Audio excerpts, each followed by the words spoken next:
Humanities DC, discover the tapestry of our nation's capital. Man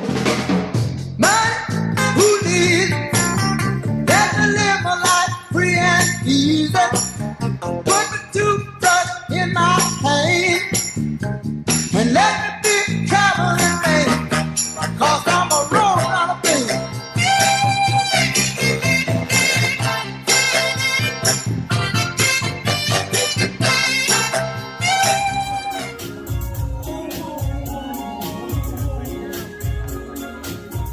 There are seniors in Washington, D.C., unlike no other place in the world. The seniors of D.C. are the practitioners of the historic dance known as D.C. Hand Dance. D.C. Hand Dance, the official dance of Washington, D.C. In 2021, I filmed the story of D.C. Hand Dance. You've incorporated that double turn, or is it something you call out while you're doing it? No. We don't call out anything. It's strictly lead follow. Yeah. So when you do the double turn, that's just your lead, and y'all just don't have to follow. Yes, exactly. Wow. Yeah. And a good dancer can follow that part. Show you right. That's right. Show you right. All right, Dunbar. In making this film, I met Oh, my name is Adrienne Poteet. I'm Lawrence Bradford. I'm Maxine Grant. Nevada Warren, affectionately known as Peaches. Melba Copeland. Andy Ware. Andy Ware. Well, Hand dance. And we are. and these are the classic DC hand dancers. So give yourselves a round of applause. Actually, I teach it. You do teach it. So you keeping it alive. Oh, absolutely. Can I come and learn? Oh, absolutely. Yeah, okay. After Mr. Bradford said that, at that moment, I began to learn about Lawrence Bradford, the man, the myth, and the legend of D.C. Hand Dance.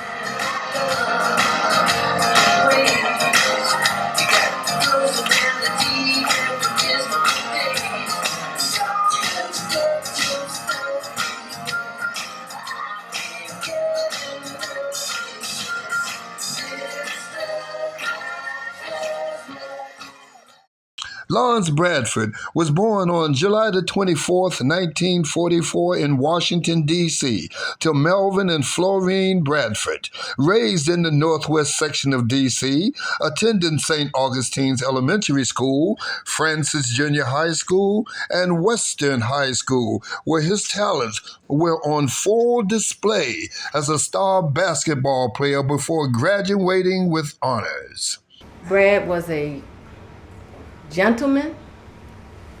He was a sweet man. He was innovative, was smart, and gentle in everything he did. That's why I'm not surprised at what he has become in the dance world. When I first met Mr. Lawrence Bradford, I was really impressed about his leadership abilities. Now, I recall a story that Mr. John Thompson, the legendary coach of Georgetown University, said that Mr. Bradford could have coached on a national level if he had chosen to. Now that takes leadership. Now not only that, but to be an instructor of strangers and to teach people who had never danced before how to dance and transform their lives, that takes leadership. Lawrence Bradford, at an early age, also began to dance. My mother was young when I was born. She was 17. So by the time I turned 12, she's in her late 20s. And her buddies were still dancing. They were still going out dancing. So when they were getting ready to dance, they would have me lead them so they would get ready for the party, right? So dancing was just in my blood, and we all danced, and then it also became kind of a competitive thing in the neighborhood. Everybody was trying to do something to do a little better than, you know, guys, we're going to compete. Even if we're spitting, we want to see who spits the furthest. We're going to make a competition out of it. So we made a competition out of dance, and that's what we did. Yeah. Lawrence Bradford's competitive nature and spirit as a dancer became evident, winning award after award and appearing in major dance competitions across the United States.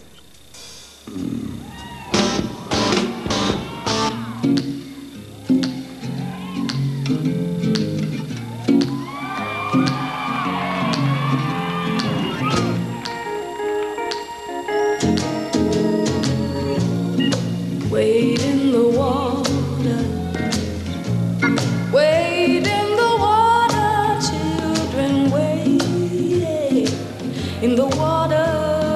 God's gonna trouble the water. Who's that yonder dressed in red? Wade in the water. Must be the children that Moses led. God's gonna trouble the water.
Oh, yeah! What do you think, ladies and gentlemen? What do you think? Couple number 7, Lawrence Bradford and B.J.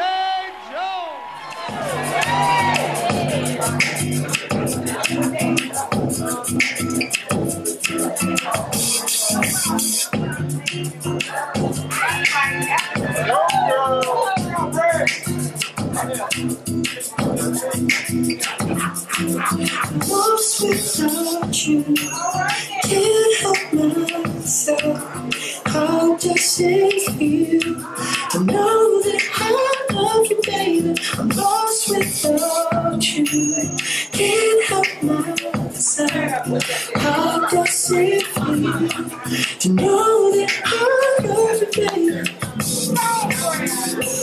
Tell me how you love me more, and how you think I'm sexy, babe. But you don't want nobody else. You don't want this guy. You don't want that guy. You wanna touch yourself and you see me. Tell me how you love me more, and how I make you feel, babe. You wanna roll me, you wanna hold me, you wanna stay warm and get out of the cold me. I just love to hear you sing. It makes me never feel good, babe. Tell me you depend on me. I'm lost without you. Can't help myself. I just know that I love you, baby. I'm lost without you. Can't help myself. How does it feel? I know that I love you, baby. Perfect shape. perfect way. Treat me like a perfect home this way. I want that way, I want it. Tell me you don't want me to stop. Tell me you would break your heart, but you love me long, my baby. You wanna roll with me, you wanna hold me, you wanna be rising, know we can roll with me. I just love to hear you say it makes me feel good, baby. I'm lost without you, can't help myself. How does it feel to know that I love you, baby? I'm lost without you, can't help myself. How does it feel to know that I love you, baby? Right now. 'Cause you better tell me.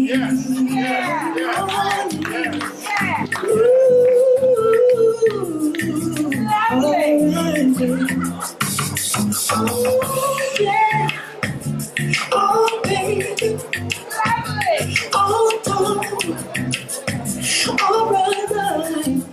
Lost without you. Can't help myself. How does it feel to know that I love you, baby? I'm lost without you. Can't help myself. How does it feel to know that I love you, baby? Ooh, yeah.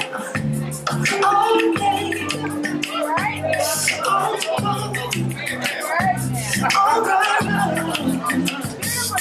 Oh, baby.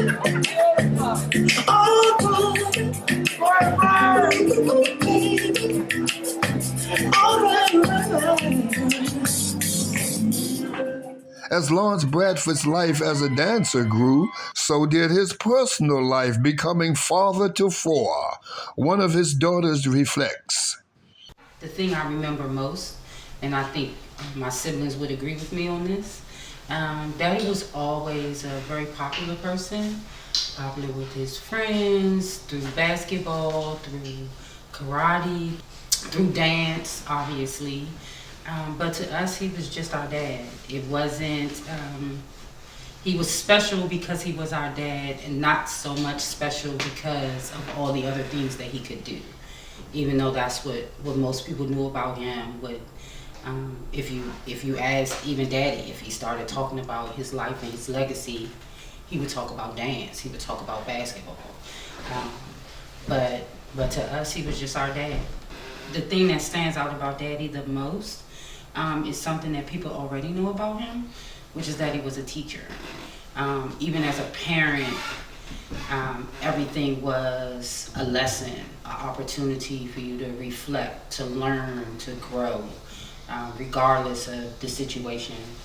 My dad was very outgoing, friendly, very community oriented, really spent a lot of time and took time to really help people. And as my sister mentioned, he was an excellent teacher and an instructor in anything he touched. And one of the things he did, he told jokes, he shot pool, pretty much anything he touched, he was excellent. He can play, he jumped rope, he can play jacks. He taught us chess at a young age. He tried to get us into computers at a young age. He would bring us books on Fortran and things of that nature. You know, his professional career was he was the director of the computer department for University District of Columbia, for UDC. And they were the second who actually brought online grading to the DC area. UDC was the actual second university in this whole area to do it under his guide. Another thing that I came to find out or discover about the man, Mr. Lawrence Bradford, was his devotion and his, I would say, personal fortitude. Because see, when I met Mr. Bradford, when we were filming my documentary, he had a hip problem. But you never knew Mr. Bradford was suffering in pain, and he was dancing and dancing. But then Mr. Bradford had hip replacement surgery. 2 weeks later, I don't know the exact time, a month, 2, 3 weeks, 6 weeks, whatever, for Mr. Bradford, after having replacement hip surgery, to be back on the dance floor, teaching Washingtonians how to dance, took a devotion and a personal fortitude that I hadn't witnessed in somebody his age before. Lawrence Bradford's love for the dance resurfaced and continued after high school and for the rest of his life.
When we leave high school, especially in the inner city, around 34, 35, when you, another 15 years after you've been out of high school, you start thinking about some of the things you did in high school, right? And you start talking about the high school reunion and all that kind of stuff. Well, for us, it was kind of dance.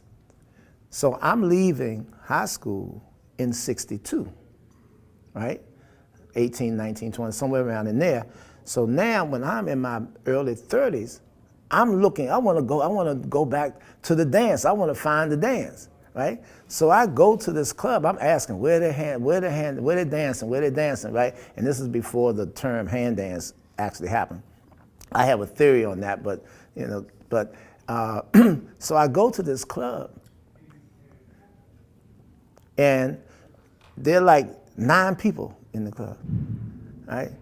And it's all the music that I grew up on. And those 9 people are dancing. I go back the next week, and there's now 10 people in the club. And so the next thing I know, right, and this is in the late 70s, early 80s, that this is taking place. Used to be a club called Foxtrot down on R Street, right? Well, they were doing the hustle in there, right? And so the hand dancers said, wait a minute, that is not our dance, we hand dancing. So they went down and they did the little thing. And the next thing we knew, a gentleman by the name of Alan Lee had a radio station. He started the place, started the dance. And the next thing you know, you looked up and the place was packed. Because I wasn't the only one looking for somewhere to go to do the dance we did in high school, right? And it really started to take off. Lawrence Bradford danced and danced.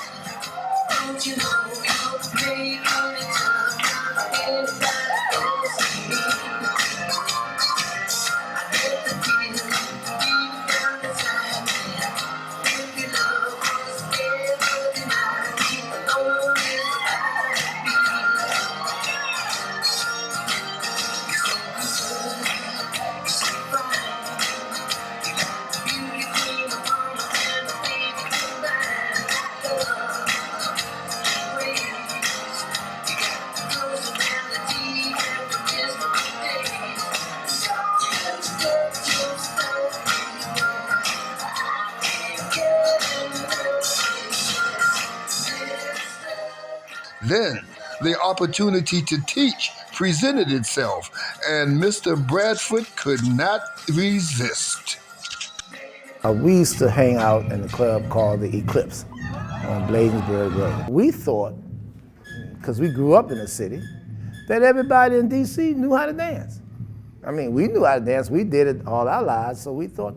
And the owner of the club at that time, Larry Beasley, came to me, and I think I was referred to him by one of the guys that dances with us in the classic hand dancers, the National Hand Dance Association, Melvin Copeland, for whatever reason told Mr. Beasley that if he wanted somebody to teach the dance, he should really talk to me. So he came to talk to me about teaching the dance. And at the time, I said, Larry, everybody in D.C. knows how to dance. You don't really need anybody to teach it, right? He said, I'm telling you, Brad, you don't see it because you're in here dancing. There are 20 or 30 people in this club just standing, watching you guys dance, wishing they knew how to do what you guys take for granted, right? He said, so would you just think about it for a minute and just start a class? So we talked and talked and talked. So I said, okay, we'll give it a shot. So I'm holding the class. Again, I got 7, 8 people in the class. This is in November of 1992 is when I started teaching. So now I got 9 people in the class, and the word gets out. Around July in 1993, I now got 35, 40 people in the class, right? I said, wait a minute, this is getting crazy. So now I've had the first group of people from November to June, right? So now here comes August, September, weather's changing. I got 75, 80 people in the class, but I got a problem, right? With the success comes a problem, a logistical problem. I got some people who've been in the class for 7, 8, 9 months. They're able to do a bunch of stuff. I got now 25, 30 people that don't know anything. So now what am I going to do, right? Because now I got to try to teach both groups at the same time. And that's how the structure of the class came to be. Lawrence Bradford's classes began to grow and grow, which became known as the Lawrence Bradford smooth and easy style of DC hand dance. As the smooth and easy style continued to grow, more and more DC residents began to gravitate to hand dancing, and the nation's capital began to dance and dance. Lawrence Bradford began to add variations on the classic DC hand dance style, allowing the dance to evolve, and more people came to study with Lawrence Bradford. As the new variations on the classic hand dance style of dancing that Lawrence Bradford introduced began to grow, some of the classic DC hand dancers weren't necessarily happy with this change. However, once seen by new hand dancers, it was a hit and people loved it. Some of the old schoolers like ourselves kind of resented the fact that you took our dance, which was old school, and you made it something, it's almost like it was competitive. We didn't compete like that. We weren't a showcase. Like they said, we had fun. we went out, and when we did compete against others, it was like you get the floor. And if you got the floor and people circle around you, that means you were really doing something. But to actually go out there and compete for money or showcase, no, we didn't do that. We were just dancing. And there were some people that they were immaculate. They were superb. They could really roll on that floor. And if you saw Brad in the old school, it did not look like what he's doing now. Brad was a good old school dancer. Hand dance in D.C. was back with a vengeance, the older and the new. Didn't you hear what I told you? Son, and gaze at me. Don't you hear that? Son,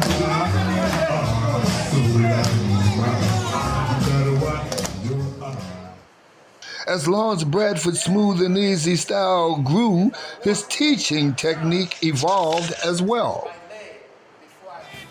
With the evolution of smooth and easy, DC now had two styles of hand dance, the old classic hand dance and the new smooth and easy. It's worth mentioning again, not everyone was happy with the evolution, and the two styles rarely met and danced on the same dance floor together. I will say that in my observation, old school doesn't dance with new school. They do not dance with new school at all. That's my observation. And that's unfortunate for the dance. That's unfortunate for what Brad wanted this to be. He wanted to be integrated. So I think it's unfortunate, but they don't. A lot of the old schoolers, they want to get out and have a good time. They don't want to get out there. They don't care if you do 6 turns, but the new schoolers think they're doing something, and sometimes they look down on the old school. In spite of this brewing controversy, hand dance in D.C. continued to grow.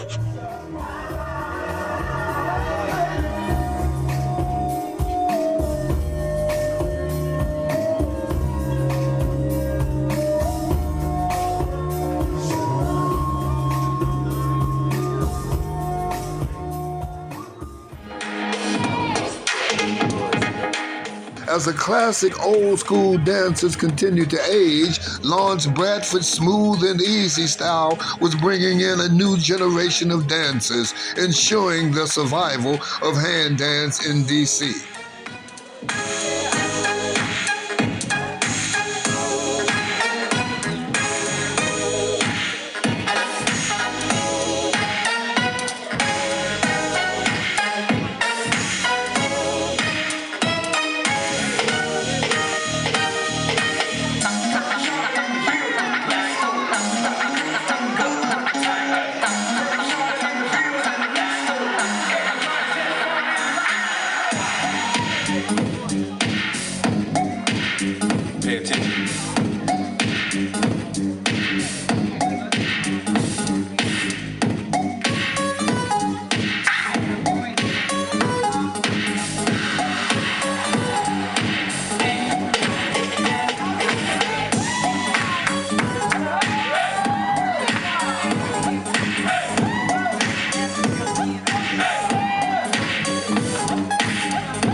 To ensure the survival of the two styles, dance classes of both styles are being taught citywide.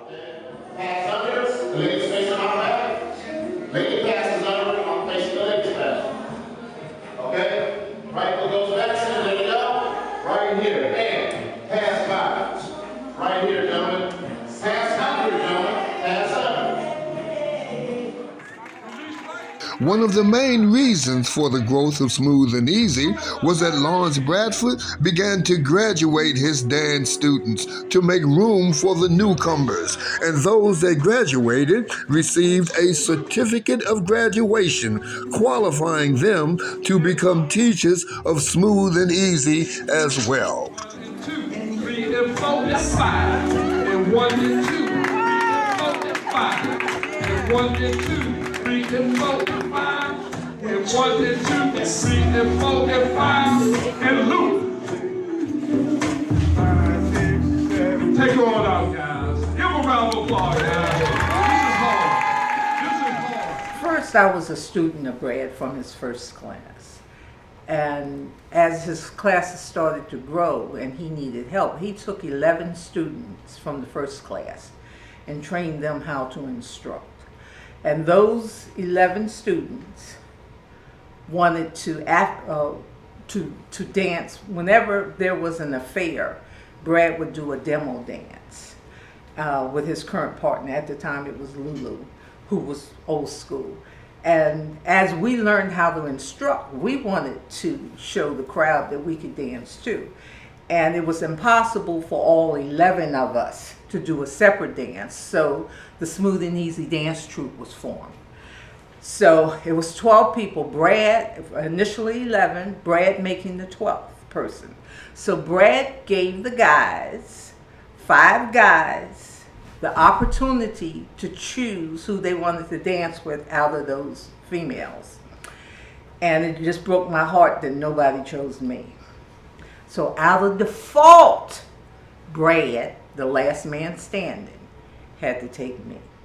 And it turned out to be the best thing in the world for me.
That man, we would have practice on Saturdays. We would have a class on Saturday. They ended at 12 noon. And Brad would work me from 12 to 5 straight. All we would do is dance and dance and dance and dance. And it wasn't easy because Brad's a Leo and Eileen's a Leo. And boy, but as JoJo said, but on that dance floor, it was explosive, those two Leos. But we would battle getting there, you know?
Brad, in my opinion, to this day, is the best that I've ever seen in leading a female.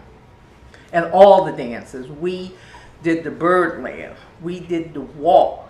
We did the skate.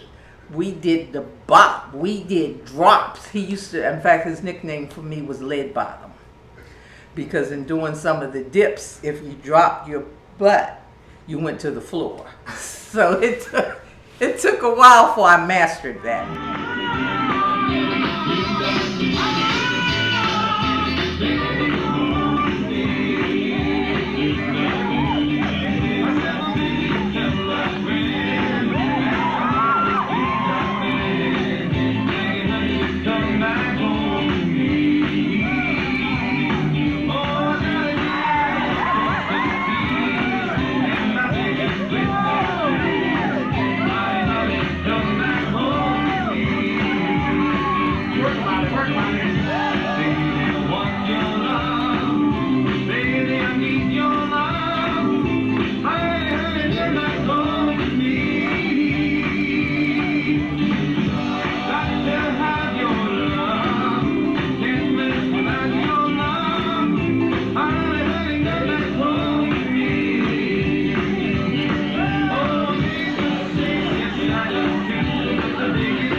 With the success of Lawrence Bradford, Smooth and Easy, some would say he became the Pied Piper of dance in D.C., as Washingtonians followed him on the dance floor.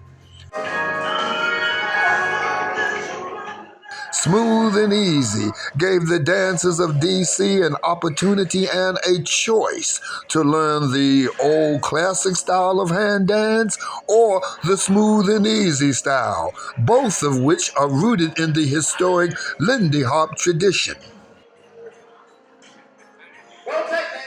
If the Lindy Hop evolved into DC hand dance, Lawrence Bradford saw that DC hand dance could evolve as well, and it attracted thousands. It's a beautiful thing watching the seniors of DC enjoying themselves on the dance floor. The dance keeps everyone active socially and physically as well. Because all hand dance is rooted in the Lindy Hop, one would ask, what is the difference between the two? The difference between the old school style and the smooth and easy style is style. It's style, okay? Meaning that women held their heads different, women's body shape and form when they're dancing was about being, I'll basically say, prim and proper. One of the beautiful things about DC hand dance is it allows seniors to socialize, exercise, and glamorize, and the women love it.